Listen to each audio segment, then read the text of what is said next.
Hello and welcome to the HOA Show, where we discuss the news, problems, trends, and critical issues relating to life in a homeowner association. Join us every episode, and together we'll explore how to survive and thrive in the dizzying world of HOAs. Hello, and welcome to the HOA Show. I'm your host, Ryan Gazelle, and today we're joined by Adrian Adams, Dennis Brooks, and Tim Klein. Adrian Adams is a founding partner of Davis-Stirling, one of the leading attorneys in California specializing in common interest developments. He's also the creator of the Davis-Stirling.com website, which provides a searchable online resource for laws relating to common interest developments in California. Dennis Brooks is a licensed general contractor. In 1983, he founded Design Build Associates, a construction management firm with clients all over Southern California. He's very active in CAI and has been a speaker at numerous chapter events over the years and helped hundreds of HOAs with their construction projects. And Tim Klein is the founder of the Klein Agency Insurance Brokers and specializes exclusively in common interest developments. Welcome to the show, guys. Hey, Ryan. Thank you. Happy to be here. All right, so on June 24th, 2021, the Champlain Towers South condominium building suffered a partial collapse. As of the date of this recording, 97 people have been confirmed dead, still more are missing, making it one of the deadliest structural collapses in American history. The NIST, the National Institute of Standards and Technology, is currently investigating the cause of the collapse. I've asked Tim and Adrian and Dennis to join us today to discuss what we know so far about the cause of the collapse, what we expect to happen from both an insurance and liability standpoint, to those owners and the board of directors at Champlain Towers South, and finally, what lessons we can take away from this terrible tragedy in regards to our own communities. So let's start with the cause of loss. Dennis, obviously they're still investigating, but what do we know so far about the likely cause of the collapse? Well, I've read all the articles that I can find so far on that, and I've also watched a numerous number of videos that various consultants and engineers have put out.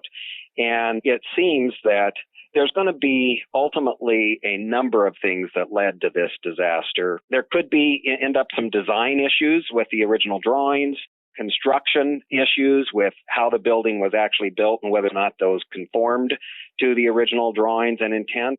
And then we're going to find out a lot about the maintenance of the building and how well it was maintained and whether or not it was maintained at all and how that contributed to the collapse. So I think those are going to be the things that we see that led to the disaster. But there were certainly warning signs, and the HOA had seen those. They had meetings with their homeowners, previous boards, try to pass assessments to deal with these issues. And they were just about ready to start making repairs.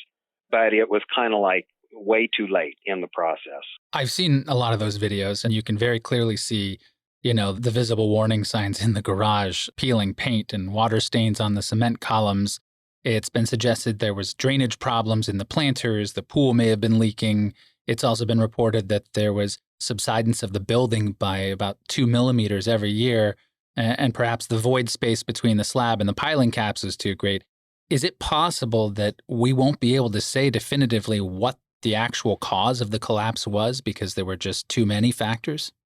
Well, it's possible. I'm sure that this will be studied by NTIS, and it will be also studied by structural engineers. There will be litigation that comes out of this that will have numerous experts and testimony, and that'll go on for years, likely. Yeah, it's possible, but we'll never know the impetus for the collapse, but it's likely that it was a combination. The building stood for 40 years. It's likely that it's going to be a combination of these things that are ultimately determined to be contributing to the collapse of the building. Now, Tim, how important is it from an insurance standpoint for the cause of loss to be definitively determined? Is that going to affect the property insurance coverage? It is, unfortunately. The ISO form, the ISO special form, is built on what we used to call an all-risk policy concept, and that is everything's covered except for those items specifically excluded, and then for the next 2.5 or 3 pages in very small print, we tell you all the exclusions. One of the exclusions in the all-risk form is, unfortunately, collapse. And in fact, they've defined collapse, not only just collapse, but any abrupt falling down of the structure, any structural loss of integrity, anything that didn't even have the potential of falling down is going to be excluded under the policy. So they're very, very specific about those things that they do not want to cover. This includes such things as cracking, bulging, sapping, bending, leaning, settling. They're very specific about what these incidents that may lead to ultimately to the building collapse. So essentially, we'd expect the property carrier to look at it and say, this is a collapse. We're not going to cover this. So then would the burden of proof be on the insured, the association, to try to prove that it was? Well, interestingly enough, the all risk form does put the burden on the carrier to show that it was specifically excluded. However, one of the exceptions to the collapse exclusion are some certain named perils. And those named perils include such things as windstorm, hail, smoke, riot, vehicle, commotion, vandalism, malicious mischief, firefighting equipment. That then places the burden on the insured to show that one of those particular items led to the collapse. So how do you expect that the carriers will respond to this loss? I think they're going to try to decline to cover the coverage, provide any coverage for this collapse. So the exception to the specified causes of loss include fire, lightning, explosion, windstorm, hail, smoke, aircraft, vehicles, riot. Okay, but none of those are really coming into play here. No, I don't think so. I think this is poor maintenance and and lack of maintenance leads to failure. And wear and tear is not a covered cause of loss. We wouldn't expect coverage on the property portion. Unfortunately, no. Hi, this is Tim Klein. I just want to interrupt this podcast to bring you an update on some of the insurance issues that have come to light with regard to the Champlain Towers South building collapse claim. At the time we recorded this podcast, we thought that the carrier was going to be hanging on to the collapse exclusion and some of the other language contained in the policy, including exclusions for inherent vice, building defect, poor materials and workmanship, settling, cracking, all which could have led to the building collapse, and maybe triggered a concurrent causation claim, meaning that if one thing was excluded, i.e. collapse, but other things contributed to it that maybe have been covered, that the carrier would be obligated to pay the claim. In this case, the carrier, apparently trying to avoid notoriety, just decided to pay the entire $30 million and just walk away. Now, that comes on the heels of the general liability carrier doing exactly the same thing. James River, the general liability carrier, said they paid their $2 million. And what's interesting on the liability side is that the minute that the liability carrier pays their policy limits, they're no longer responsible for defense costs. So as you know, under general liability policy, there are two provisions. The carrier has to pay the defense and the indemnity. Well, now as the indemnity payment's been made, the defense costs are no longer being reimbursed. So they've kind of cut their losses and kind of taken themselves out of the spotlight. I'm sure they're hopeful that their name's not mentioned with regard to this claim in the future. And there's every reason to believe now that the $15 million umbrella, which acts excess to that $2 million, will also collapse like a house of cards, and the carriers responsible for those layers will pay their portion of the claim. That will give the association a total of $47 million, if I got my math right. That is $30 million on the property side with Great American, $2 million from James River, and a $15 million umbrella. Oh boy, that's just not enough. There's one attorney that argues that the claims, expect the aggregate amount of the claim out of $1 billion. Whether or not that's true, I don't know. There are already 3 or 4 construction defect claims. There's a contract and indemnity claim. There's a premises liability claim, and some professional liability claims against the contractor and the engineer that did the presentation. So, boy, it's going to be a mess. Okay, so that's the update. Property carrier, the general liability carrier, and we believe now the umbrella carrier will just pay policy limits and move on. And so now we'll see how the individual unit owner claims settle themselves out over the next months. Okay, now we'll turn you back to your regular scheduled podcast. Now, what about liability coverage for the board of directors, for the association owners? I think there's every reason to believe there's going to be coverage under the liability portion of the policy. The only challenge is, of course, how much liability coverage did they maintain? There's a lot of folks standing in line for that coverage. I mean, the 97? Yeah, 97. 97 victims so far and their families. All the owners that lived but had all their property lost in the event. I mean, these are all substantial claims. And unfortunately, the amount of liability coverage, even if it's $25 or $50 million, is going to be gone pretty quickly. So that's under the general liability policy. What about the board of directors, the D&O policy? So here's one area where I don't expect there to be any coverage either, because most directors and officers liability policies have an outright property damage exclusion. So if the board is being sued as a result of or in relationship to a property damage loss, there's no coverage under the directors and officers liability policy. And of course, that's the case because D&O policies have been crafted in such a way so they don't inadvertently duplicate the coverage being provided by the general liability policy. So what would happen to these board members that it will inevitably be sued? They won't have any defense coverage provided by their insurance carrier. So they're going to have to go out and presumably the association's going to dissolve.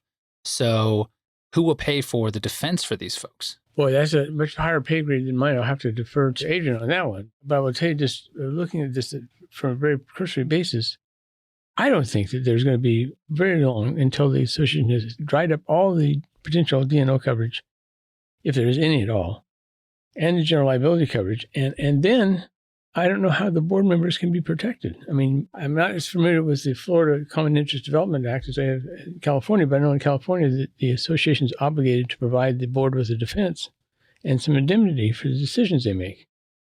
But how do they do that if they don't have a way to fund it? And if all the general liability coverage is gone, then what happens? So do you think there's any kind of collectible insurance for the individual owners for their loss of the property and the special assessment that they're likely to receive? I think the special assessment coverage is going to be the vehicle that they'll most likely collect upon, and the loss of use. But I think most HO6 policies only have a very specific amount of loss of use coverage, 1 year or 2 year, depending on how the contract is worded. So it's not going to last for very long in terms of the loss of use coverage. The loss assessment coverage is an interesting vehicle because I think there's, if you've got a 80-unit project, you probably have 80 different insurance companies responding, and they're all going to respond a little bit differently to that special assessment claim. But I think there will be a special assessment, and I do think that will cause many owners to walk away, and then you'll have a building full of lenders trying to protect their collateral. That's an interesting scenario as well. So, Adrian, obviously, from what Tim has said, there's not likely to be a tremendous amount of insurance provided to the association unit owners and the board of directors. What do you see happening? Well, in my experience in dealing with other situations where association boards have been sued, typical for the carrier to defend, but under a reservation of rights. They don't want to be accused or sued for bad faith, so they're going to defend. And if coverage limits by the carriers are low in this case, they may just tender policy limits, then walk away. So it's not a good situation for the association and its board of directors. And my experience with the earthquake, the Northridge earthquake here in California in '94 was a lot of owners did walk away from their units. So I would not be surprised to see that happen here. There really isn't anything left for them to want to hang on to, and they don't want to be pulled in to special assessments, so they just walk away. And whatever equity they had is just going to be gone. The insurance situation is not going to be very pretty.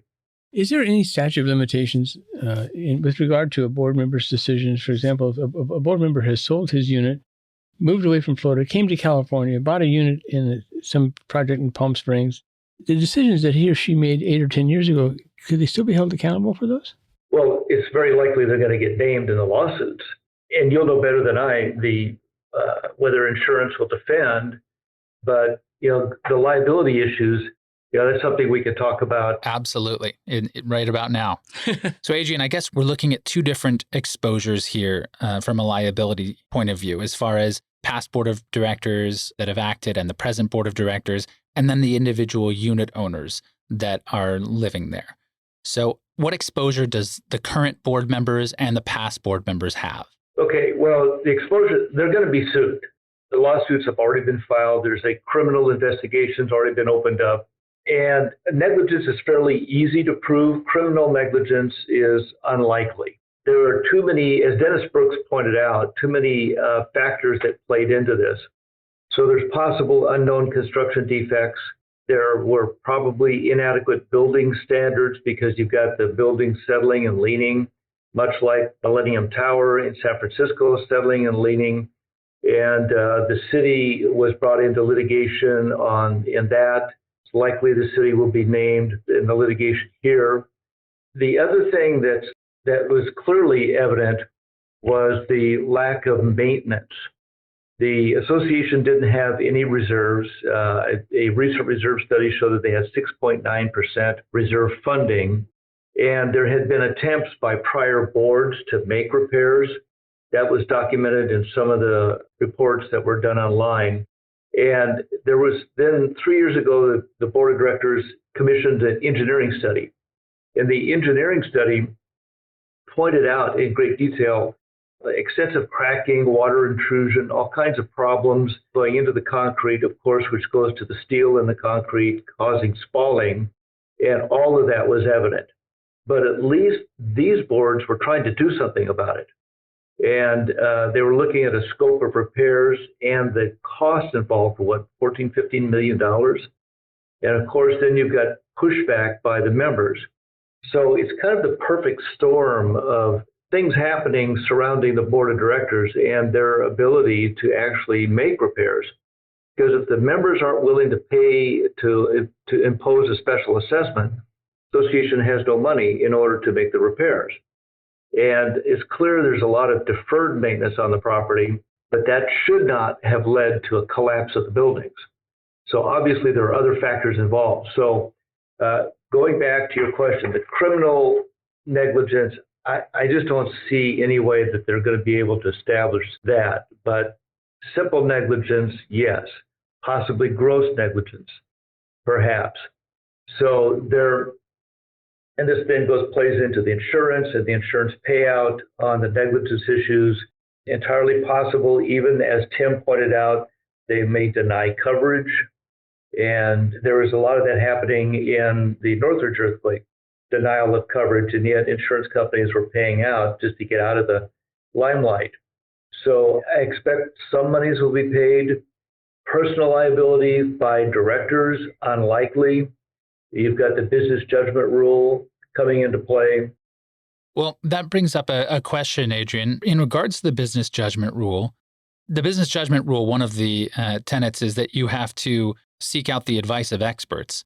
Now, if you seek out the advice of those experts, as they presumably did in this circumstance, and they had these engineering reports, but they don't heed the advice of those experts, can they still rely on the business judgment rule? Well, that does create a problem. And that is they could have a personal exposure if they didn't follow the business judgment rule. And there are three legs to the rule, three elements. One is that directors must act in good faith, in the best interests of the association, and with reasonable inquiry. And we know that the recent boards were trying to do the right thing, and they were being blocked by members undermining them. And that brings us to the homeowners. Well, the homeowners have liability. Well, they don't owe a fiduciary duty to the association. Directors do, but not the members. So the members, they can argue against special assessments. They can say we really don't need it. And oh, by the way, there was an inspector who came to the property and assured them they were not in imminent danger. So again, that another element that's going to play into this. So the members are basically just going to lose their investments. Some have lost their lives as a result of their failure, as well as the board of directors.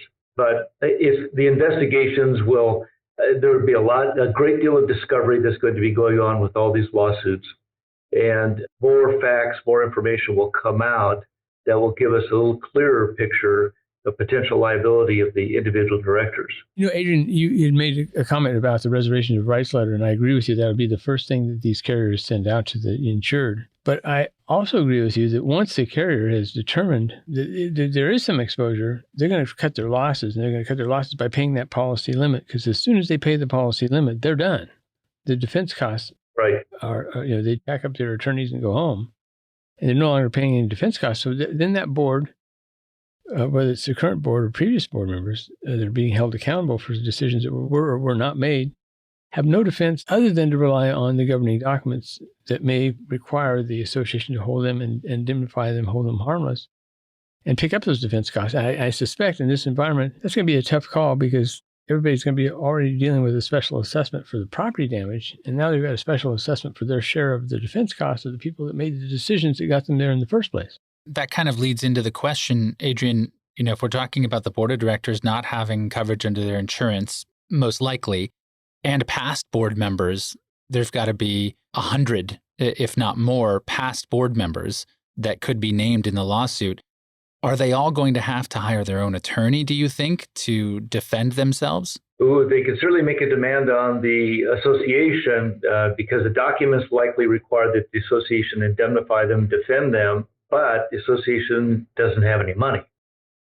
Also, the court is already involved, and as I understand it, a receiver has been appointed, so the association is no longer in control of its monies, but the court is. It's going to be a real mess. And the court will be managing the litigation as this moves forward. What if the association dissolves? Presumably they will because there's no more assets. There's no more building. Yes, the land could be sold, and what a little bit is recovered from the sale of the land will obviously go towards settling all of the claims. So, obviously, there's not going to be enough money to go around. And just as with other similar situations, there's never enough money to cover all of the demands, and I don't expect there will be here either.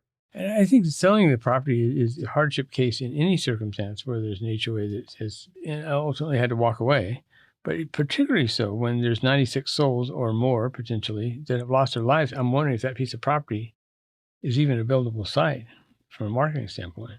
Yeah, I don't believe it is, and I understand there's also discussion right now about not selling it, not building anything else on it, which means then the property really has no value. And if it's turned into a memorial or park or who knows what they're going to do with it, there may not be any money even recovered from that. Adrian, why have reserve study requirements and not require that the board funds them? Well, unfortunately, Florida does not require reserve studies. They're optional at the discretion of the membership, and they can choose not to. It's not like California and a handful of other states that require the studies. There they don't. And even then, the board was trying to do the right thing, more recent boards, and they actually commissioned a reserve study. And Association Reserves went in and did the study and discovered that it was only 6.9% funding levels that they had for what they needed for repairs. So this was typical of associations we work with all the time. Members do not want to raise their dues. They do not want to fund special, any kind of special assessments, reserve contributions. They want the lowest possible assessments, which is the worst possible case for them, because it means inevitably there are going to be huge special assessments down the road. So it's a big mistake for associations to do that, to defer, because it will catch up with them. And in this case, it did in a spectacular way. Do you think mandatory inspections are going to be our future? I suspect there's going to be a lot of legislation across the U.S. All 50 states will be looking into it. I don't know how many of them will actually do something. I suspect the larger states that have large HOA populations, that would be California, Texas, obviously Florida, Illinois, and a few other of the states will probably pass some legislation that will require reserve studies, reserve funding, and inspections. So maybe at the 20-year mark, 30-year mark. Florida had it at the 40-year mark, and obviously that was not sufficient. So I suspect Florida will change that to maybe 30 or 20. Before we kind of get into the building inspections, because I'm curious about that, I did want to still ask a few questions on the liability, because I can imagine some of our listeners, board of directors could be concerned that the actions they have now could come back to bite them, years down the line, a decade later, after they've sold their unit and moved on. They're no longer there. What kinds of protections, what potentially are these board members and past board members looking at? Do you think that they'd have to mount an expensive defense, or do you think that a judge is likely to look at it and use the business judgment rule and dismiss? Well, they're going to obviously have to defend. So once they're named, they're in the lawsuit. And even if they don't have any actual liability, they still have to defend. And it's a very painful process. It's expensive. It's very distressful for those who've been named in the litigation. And we already have too many boards that are not fulfilling their primary obligation. The whole point of the creation of an association and a board of directors is to maintain the common areas. That's their duty. And to maintain the common areas, they have to raise the funds. That means budget for and then assess the members to raise the money and then spend it. So they need to spend it on making the repairs, doing the maintenance. I mean, I've dealt with associations where board of directors having a aging population, demographics within their association on fixed incomes feel like they're doing the right thing by keeping association budget and dues level and keeping them level for 15 years, 17 years so that they don't harm those on fixed income. And then it's a disaster strikes. And then huge special assessments, and all those people they were protecting are now thrown out of their units. They can't afford the special assessments. They have to walk away from their units. It's a complete disaster. And it's never in the best interest of the association to do that. Boards of directors need to be raising their dues. If they need to do it annually to keep pace with inflation, that's what they need to do. Unfortunately, too few of them are doing it. And are there loans that could be obtained, I would imagine, to make those kind of improvements and then finance it over the course of 20 years? Yes, we've dealt with many of these. There are banks that specialize in homeowner associations and making loans to associations for maintenance issues. And it's a matter of going to the membership, presenting it to them, and convincing the members that it's in their best interest to approve the loan and the special assessment used to pay back the loan over the course of 10, 15 years, whatever the number is, the term set by the bank. So that way they get immediate monies to make all the repairs that they need, and they spread the cost out over 5, 10, 15, 20 years. So I would definitely encourage boards to explore those options if they've got a lot of deferred maintenance. You said that the members have to approve the loan, but members don't have to approve a special assessment, correct? Well, they have to approve the special assessment. It depends on the CC&Rs. The governing documents may give boards the power to obtain loans, but those loans are going to be secured by special assessment. So the banks typically want to make sure that the membership has approved the special assessment. They're going to, so that they can then step into the shoes of the association in the event there's a default on the payments. So, but I've never known an association to default on a loan. Those are pretty secure loans for banks. So that's definitely an option that every board should be looking at if they have a lot of deferred maintenance and they need to fix them now rather than continuing to defer them. You know, we've been talking about the potential for a special assessment and how that may be a vehicle to fund the repairs that have been set aside for so many years. I want to talk just a little bit about loss assessment coverage. This coverage is designed to protect the individual unit owner against the special assessment the board is going to be levying. Loss assessment coverage is readily available and it's cheap. Most policies come with only $1,000 worth of coverage. That's the only kind of I'm actually embarrassed for my industry that that's the case. Most policies should be at least at $50,000 or higher if they can get it. Some carriers offer as much as $100,000 in loss assessment coverage. I am not suggesting, however, that special assessments that are levied against the board to cover deferred maintenance are necessarily going to be picked up under loss assessment coverage. The fact is we don't know. I've seen special assessments, particularly in the Northridge earthquake, where carriers all responded differently to the same special assessment. Some paid them all. Some paid special assessments that excluded bad debt. Some paid the special assessment but excluded the building ordinance or code changes. But I think it's worth the investment to spend $12 or $15 to get the loss assessment coverage up to as much as you want, because at least you have the special assessment coverage to protect you against the special assessment the board may levy to cover the general liability portions of this loss, the bodily injury and property damage. I do expect that loss assessment coverage would pick up that coverage. Now, what about, does the association have any opportunity to go after the developer or any vendors that maybe did some work down there that contributed to the loss? Well, certainly that's going to depend on statutes of limitations. Here, the building is 40 years old. In California, there's a 10-year statute of repose, which means they can't go after the developer after 10 years. It's unlikely that Florida has anything longer than 10 years, so the developer is likely off the hook if the developer is even still in existence. If there were recent repairs and the repairs were negligent, then certainly recent vendors could be on the hook. And there's something else I wanted to touch on too, on these large projects. Sometimes those can be overwhelming for boards of directors when they're facing a lot amount of deferred maintenance and a large project to get them all done. This is where somebody like Dennis Brooks comes in. And we encourage construction managers that the board retain a construction manager to assist them in planning for the work that needs to be done. And this, Dennis, you can address what it is that you do in assisting with boards. Yeah, part of it is really educating the homeowners. First of all, educating the board.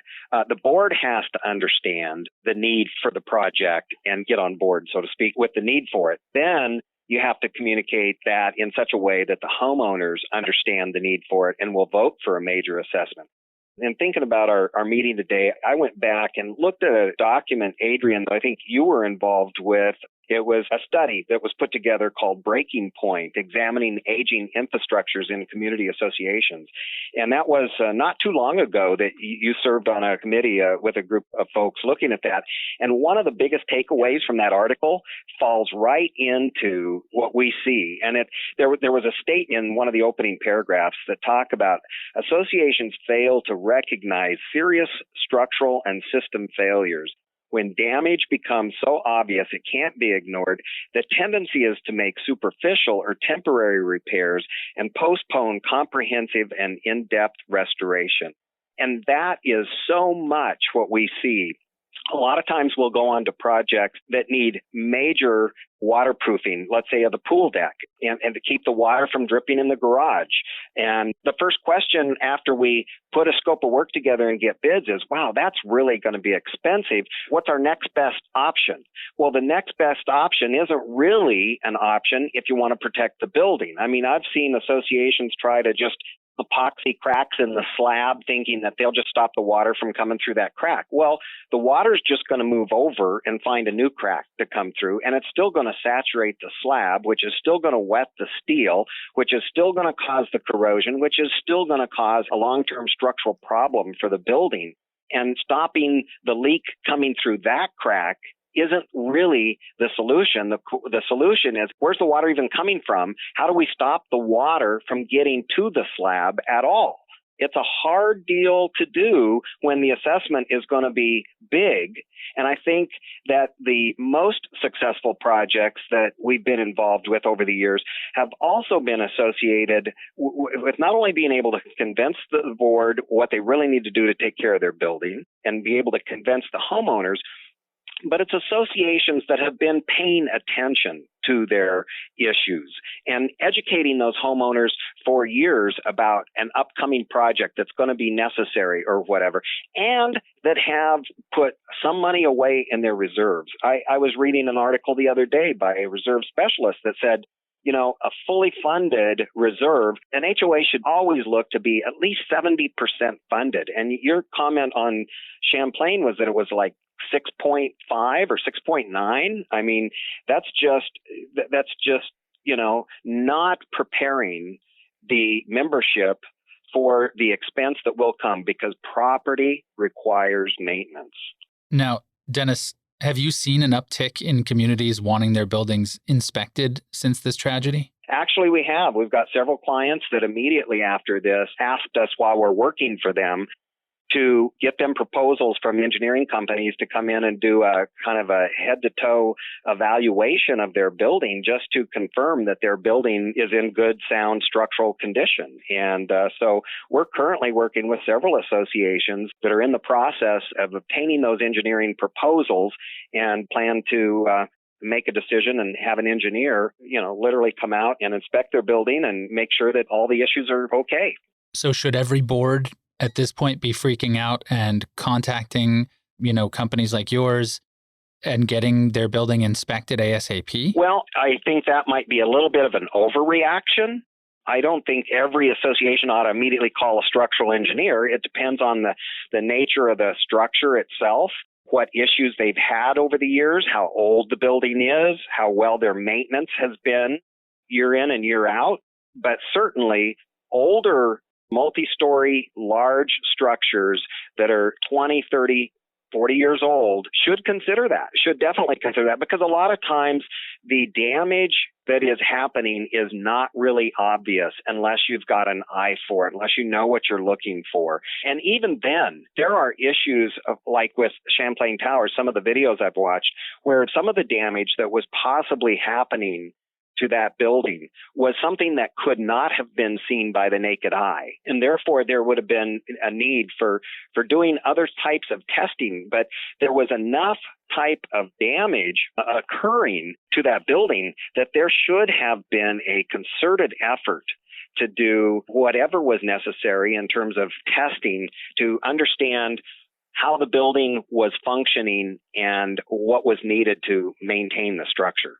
Yeah, let me piggyback on what Dennis is saying. It is common for boards not to see things, and things that are invisible just in their minds don't exist. And so, unfortunately, the stuff that's inside of walls, they're not aware of, and they don't go looking. And that's why in California recently, they passed a bill requiring the inspection of balconies.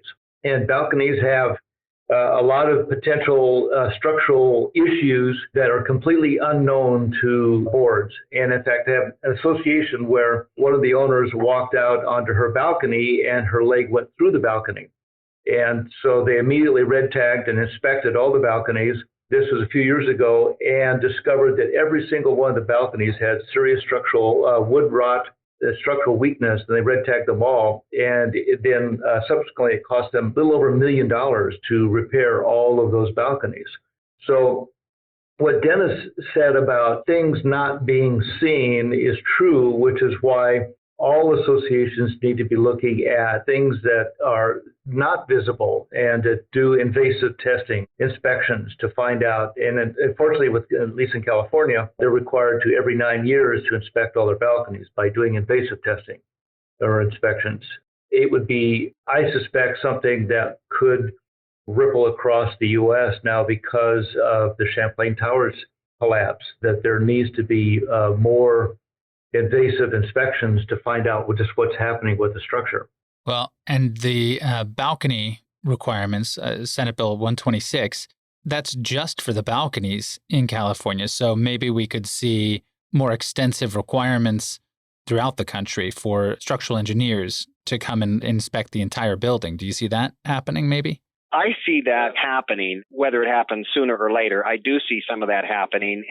And there are means of doing some of these inspections that are not, that an average homeowner wouldn't really know anything about. You can check rebar and steel with radar and x-rays, and you can use a thermal imaging infrared camera to look for moisture that's inside a structure that you can't see. You can use borescopes. You can, of course, the term DT, which stands for destructive testing, is quite common and is what a lot of folks will experience with the balcony bill that we're just talking about, where they literally remove portions of the structure so that they can see the structural underpinnings, the beams and the columns and the connections, and to how well they're maintained and whether or not there's any damage occurring at those locations.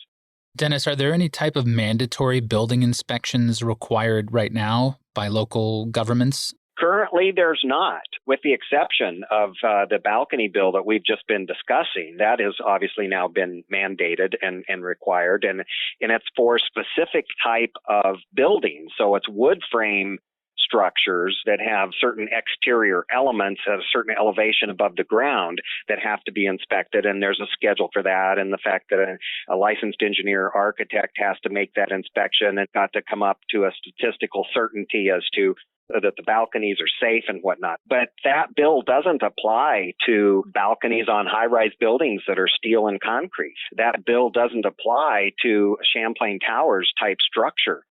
I do think that out of this litigation eventually is going to come additional legislation that is going to require a deeper, in-depth inspection at given age points, at least in the building, to make sure that the building is being paid attention to, because the average homeowner and average board member is, even if they see that there's some water intrusion, which is probably the number one cause of most of this kind of damage, they're not necessarily going to understand the severity of a leak in the garage and what that can be doing to the structure over time. And that makes great sense. These folks are unit owners for the most part. HOA members are not construction engineers. They don't have that kind of a background.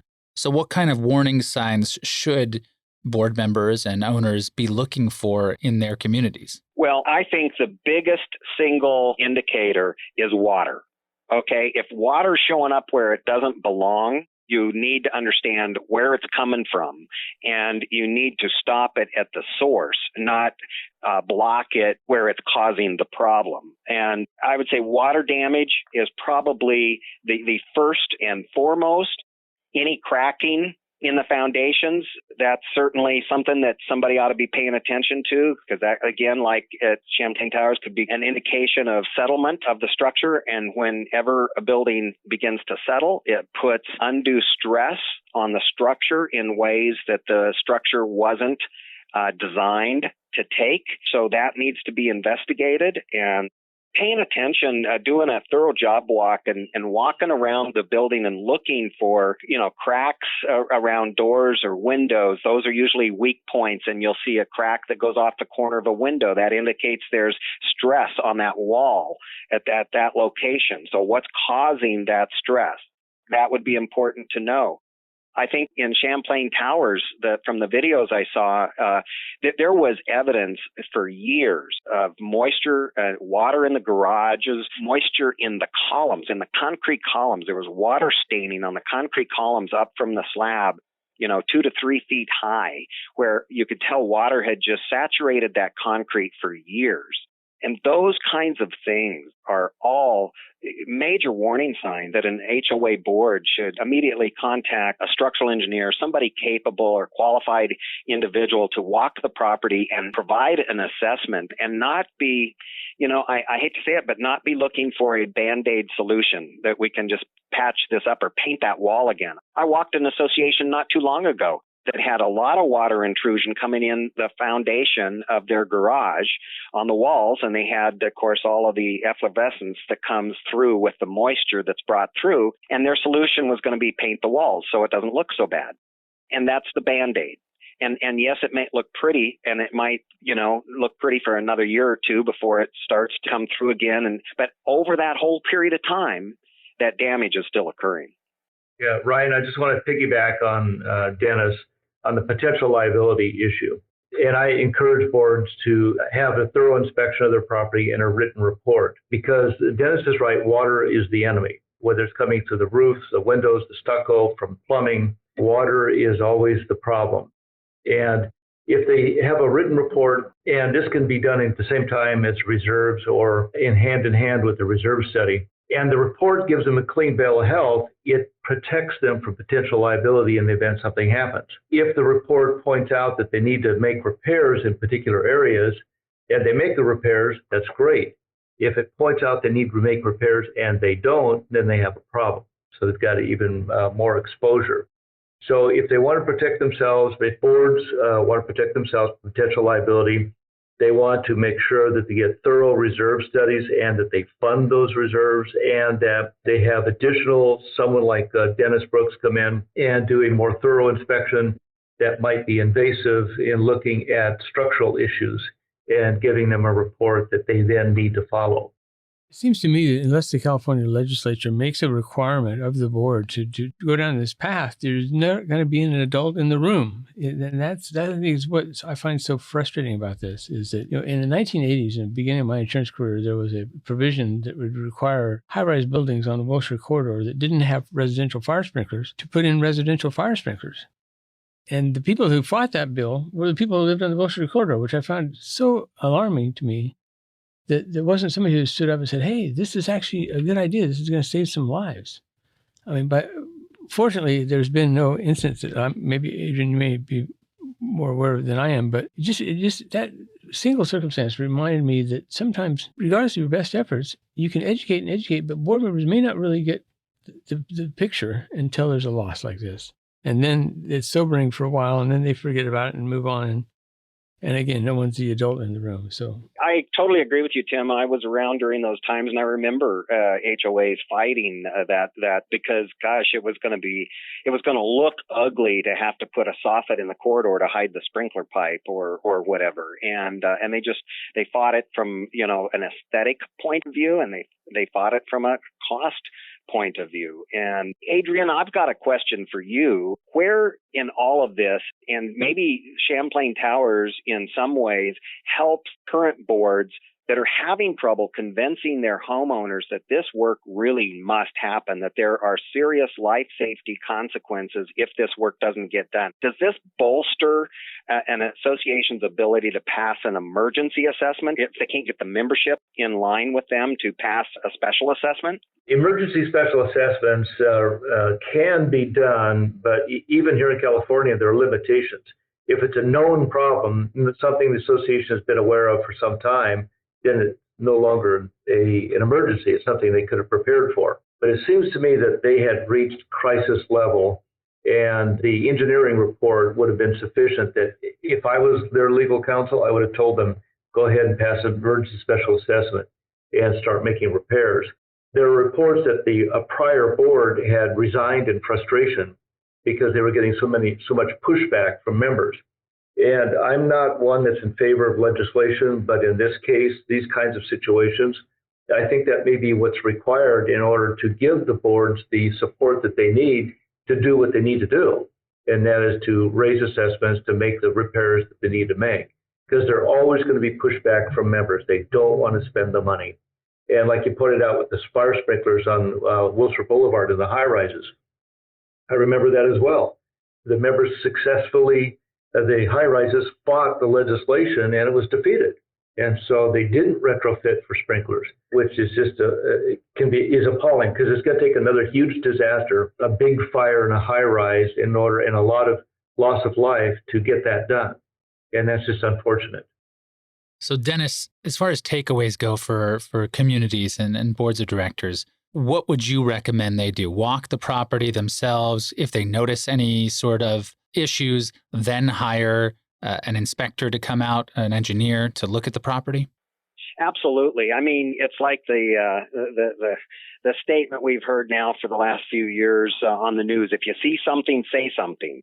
I guess it's walk the property, and the board needs to understand their limitation in the fact that they may or may not have any expertise in knowing what they're seeing, but certainly look for signs of moisture, staining on the stucco, staining on the concrete walls, water pooling in locations where water shouldn't be standing. Those are all indications that there's something that's not right, because the building codes are such that if things are properly waterproofed and sloped and drain, the building envelope, which is the exterior of the building, is to protect the structure from moisture. And so if you're seeing staining on the building envelope, there's a good chance that it's not protecting, that the envelope is not protecting the structure from the moisture that you're seeing as a result of that staining. So yes, get somebody involved that can do more in-depth inspection and is more qualified to do that, and get the written report from them as Adrian suggests.